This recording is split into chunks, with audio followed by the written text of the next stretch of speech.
Money woes stayed with me. I got rid of some properties, and I grabbed whatever pictures were offered. There are times that you can be artistic, and there are times when you have to be realistic. This is one of the latter.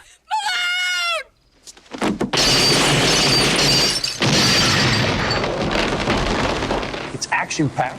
You do all the stunts? Yeah, I did the stunts, but it's getting harder every year, you know. When I jump off a building now, I used to just jump off a building and sort of hit and scramble along like Douglas Fairbanks, you know. I jump off a building now and I get 3 inches shorter. Getting too old for this. Malone was based on author William Wingate's 1980 novel, Shotgun. Though it plays more like a remake of the classic movie Shane. I've heard that you're a low-down Yankee liar. I'm not doing Clinton Pale Rider. There's a bit of Stallone from First Blood in this, but I'm not playing the damaged good guy Sly became in Rambo. It's over! Nothing is over! Nothing! Malone was in Orion's Pictures release, the studio at the time having success with films like Hoosiers, The Three Amigos! Three Amigos, RoboCop, Your move, creep. and the Oscar-winning Platoon. What happened to this town? They discovered toxic waste? With a budget of $10 million, Burt got paid $3 million to star in this action picture. Sylvester Stallone, Arnold Schwarzenegger, Kurt Russell, and Mel Gibson were all offered this role before Burt was cast. Yeah, I was wondering why people that would never dream of laughing at a blind or a crippled man will laugh at a moron. Oscar winner Cliff Robertson was cast as the heavy. You shouldn't be fighting me, Richard. We should be on the same side. Cynthia Gibb as Joe Barlow. I've been thinking, and in 5 years I'll be older. So will I. Gibb was an up-and-coming actress at the time, appearing in Youngblood with Rob Lowe and Patrick Swayze. Oliver Stone's Salvador with James Woods. Gibb enjoyed her time working with Burt, saying, "He made me feel like an equal on set when I was still such a novice." You like that car better than me? He's a lot less service than you do. In her third film with Burt, Lauren Hutton. I think it's time for you to get some help. Why? Because you can't do your job anymore. Hutton starred in Burt's directorial debut, Gator, and also in 1981's Paternity. When you look at my genitals, think of them as a potato peeler.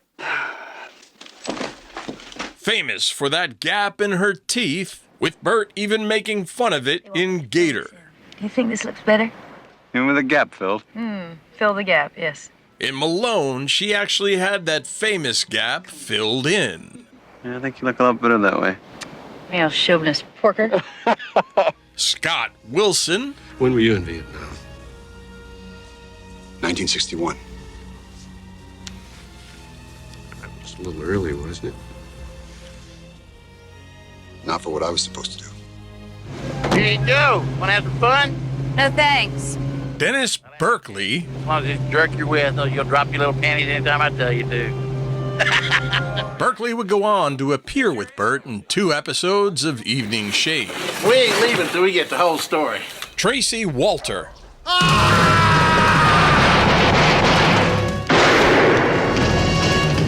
Ken McMillan. How come you got a post office box for an address? I move around a lot. You know, looking at Ken, you can't help but wonder if maybe Charles Durning turned down this role. No. Malone was directed by Harley Cockless. Not sure if I'm saying that right, but Cockless was the second unit director on The Empire Strikes Back. Filming wasn't smooth, with reports hitting the press that the script was being rewritten daily. Burt didn't even receive the rewrite of the finale with Cliff Robertson until the night before. Malone went way over schedule, which forced a delay to the start of Burt's next film, Rent-A-Cop. Morning. Unfortunately, despite looking much healthier, Looks like you have a problem. the AIDS rumors resurfaced again, which Burt's manager, David Gershenson, denied to the press, saying someone's going out of their way to hurt Burt. Put it down. Burt uses a .44 Magnum Auto Mag. Well, this is the .44 Magnum Auto Mag. The same gun Clint Eastwood used in the Dirty Harry film Sudden Impact. And if properly used, it can remove the fingerprints. This scene may look typical for an action film, but perhaps Burt was the first actor to walk away from an explosion like this. Now here's just a few blockbusters that stole the idea from Malone. If not for Malone, those films would have never been possible. Now, Malone was savaged by critics, with sadly an uncomfortable obsession with Burt's hair. As for Reynolds, he's so laid back and invisible in the starring role. By whose definition? That the only suspense he leaves us is how straight he can stand so as not to topple his obvious hair weave. You have no idea. Jeffrey, I think it's very unfair to review Burt Reynolds' hairpiece. You push, I'll steer. You know, if I had it to do all over again, I would do it natural, not wear a toupee. But I ended up seeing this guy William Shatner sent me to, Edward Katz. He's a genius at what he does because his pieces are so hard to spot. Most guys with toupees overcompensate. They want too much hair. They end up piling it up high and looking like a weird flower. But if someone offered me a movie now, and I'm still waiting for one, I'd go back to my natural look with whatever I have left up there. Burt never made a secret about his hair and joked about it all the time. I thought that you had more hair. I do have more hair. It's in the house. My beard is not off and my hair is not on. So you have me at a tremendous disadvantage. I am as vulnerable as I could possibly be. Here we can see Malone in the barber shop, clearly getting a bit of a wig trim before killing a lot of people. You're making a mistake. Richard, this thing is so good it has its own dandruff. Burt didn't seem to have high expectations for Malone's success. Don't know about Malone. I have, a little, I don't know. I'm ambivalent about it. Released less than 2 months after Heat with this ridiculously dull poster, Malone failed to make an impact at the box office, grossing only $3 million in May of 1987. And it went direct to video in a lot of territories. Malone did get a much better kick-ass VHS cover for its home release, where it actually did well and found an audience, quickly grossing over $10 million in rentals. Perhaps that great box art helped it fly off the shelves. Wrong.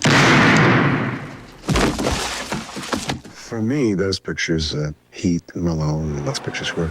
I've been out of action for 2.5 years, and suddenly they wanted me to fight Marvin Hagler, you know? And I hadn't had any fights. And I wasn't going to get in the ring with him, so you have to have a couple tune-up fights, you know? Don't forget to like and subscribe to get notified about new videos and original Burt Reynolds content right here on the Gator McKlusky channel.